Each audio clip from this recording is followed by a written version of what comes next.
Tecno Spark 20 Pro or the Camon 20 Pro, which phone is the best for you? Now, both phones share a lot of similarities, and in some aspects you are going to think the Spark 20 Pro is just a regen of the Camon 20 Pro. They are both powered by the MediaTek Helio G99 with 8 GB RAM that can be expanded to 16 using memory fusion, and the base storage space on both phones is 256 gigs. Now, there has never been a time where the cameras on a Spark series phone looks better than the cameras on a Camon series phone. We are going to go through all that and more in this video. Hello and welcome back to the channel. My name is Audu, and if this is your first time here, then kindly subscribe to the channel. I review smartphones and other kinds of tech gadgets. If you're someone that is already a part of the community we are trying to build here, then I want to say a big thank you. Both phones are made of plastic from the back, and as you can see, the Spark 20 Pro looks like an iPhone. Pretty much every phone out there nowadays looks like this, and it's already getting boring. I have the moonlight color option of the Spark 20 Pro,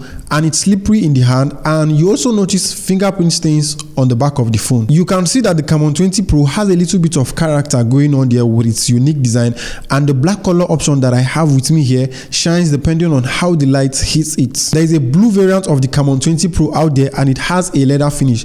If you're interested in buying the Camon 20 Pro, then I urge you to go for that one. It feels better. You're getting a side-mounted fingerprint scanner on the Spark 20 Pro, while we have an under-display fingerprint scanner on the Camon 20 Pro. Let me know in the comment section what you prefer, an under-display fingerprint scanner or a side-mounted fingerprint scanner. And I also want to tell you that I've been using a lot of phones lately that have side-mounted fingerprint scanner, so switching to the Camon 20 Pro and using the fingerprint scanner was kind of messy, as I was constantly trying to reach the side button to access the fingerprint scanner. They both have 3 cameras at the back, and as you can see, the camera rings on the back of the Spark 20 Pro looks larger, and that is due to the 108 megapixel sensor that it's carrying. They both have a quad LED flashlight, but I prefer what we have at the back of the Camon 20 Pro because it mimics the ring lights. Holding them side by side, the Spark 20 Pro is slightly heavier than the Camon 20 Pro. They both charge through a USB-C port with stereo speakers. In terms of sound quality,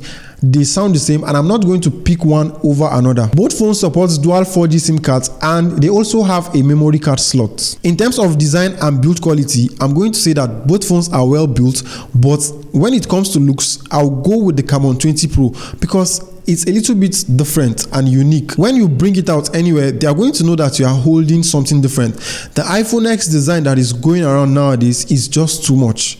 For the design aspects, I'm going with the Tecno Camon 20 Pro. Flipping up front, we have a 6.6-inch display on the Camon, while on the Spark we have a 6.7-inch display. The Spark 20 Pro has an IPS LCD display, while we have an AMOLED display on the Camon 20 Pro. We all know that AMOLED displays are better, and both displays have a 120Hz refresh rate with 1080p resolution. The Camon 20 Pro has a more symmetrical bezel around the display, while you can notice the chin at the bottom of the Tecno Spark 20 Pro. The punch hole cutout on the Camon 20 Pro is also a little bit smaller than the punch hole cutout on the Spark 20 Pro. The 120Hz refresh rate on both phones is noticeable, and you also get the option in the settings to either switch to auto refresh rate, set it to the standard 60Hz or even 90Hz. I set both phones to 120Hz because that is the absolute best. In terms of media consumption and gaming, I would say the colors look better on the Camon 20 Pro, but the Spark 20 Pro isn't that bad, even though it's an IPS LCD display.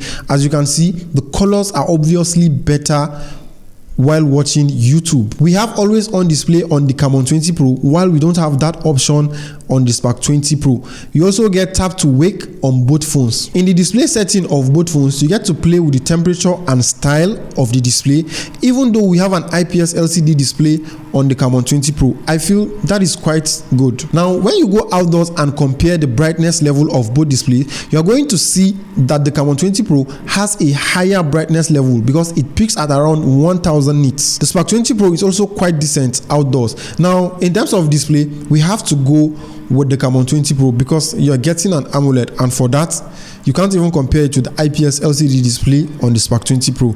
So far, The Camon 20 Pro has won 2 categories, but let's see how many more categories it's going to win before the end of this video. Now, let's talk about cameras because it is one of the most interesting parts on both phones. They both have 3 cameras at the back, with the Spark 20 Pro boosting a 108 megapixel camera, while we have a 64 megapixel camera on the Camon 20 Pro. We are paying attention to the main cameras on both phones because the remaining 2 lenses at the back aren't really up there. The Camon series is where Tecno pay attention to camera and try to optimize it as much as they can.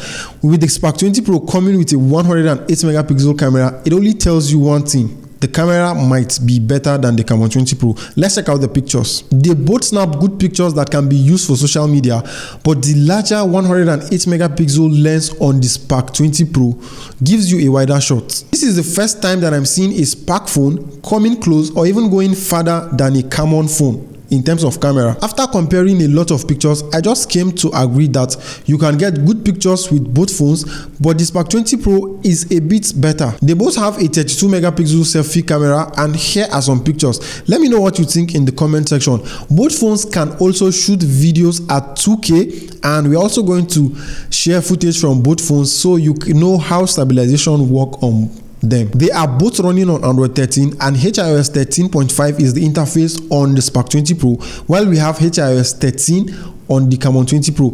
Now, in terms of user experience, I didn't see any difference, even though there are slight variation when it comes to the operating system. The app layout on both phones is the same, and you also get the same level of customization when you go into the settings of both phones, except that the Spark 20 Pro has an AI feature that is not available on the Camon 20.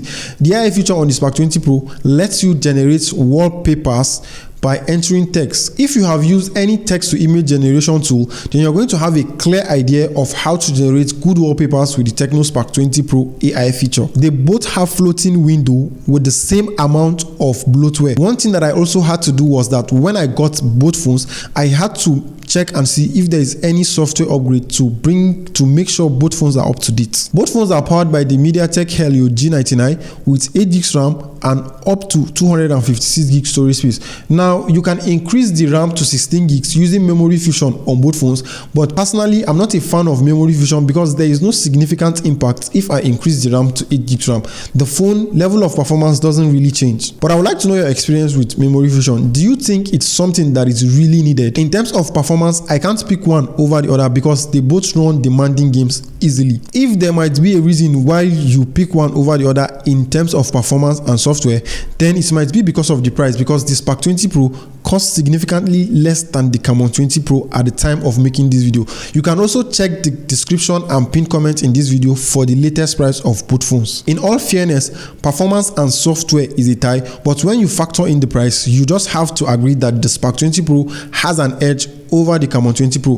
One thing that I also told myself was, I'm already tired of seeing the Android 13 interface on Tecno and Infinix phones. I can't wait for the Android 14 to come with new features. They both have a 5000 mAh battery, and the battery can last an entire day on a single charge. They also support 33 watt fast charging, which means both phones can charge from 0 to 100 in slightly over an hour. The battery aspect is a tie because they are virtually the same and can't be separated. Everything is just the same, and I can't really pick one over the other in terms of battery. Rounding up, the phones have similar feature, and whichever one you go with, you're going to get a similar experience. If you want a better design and display, then the Camon 20 is ahead in my opinion.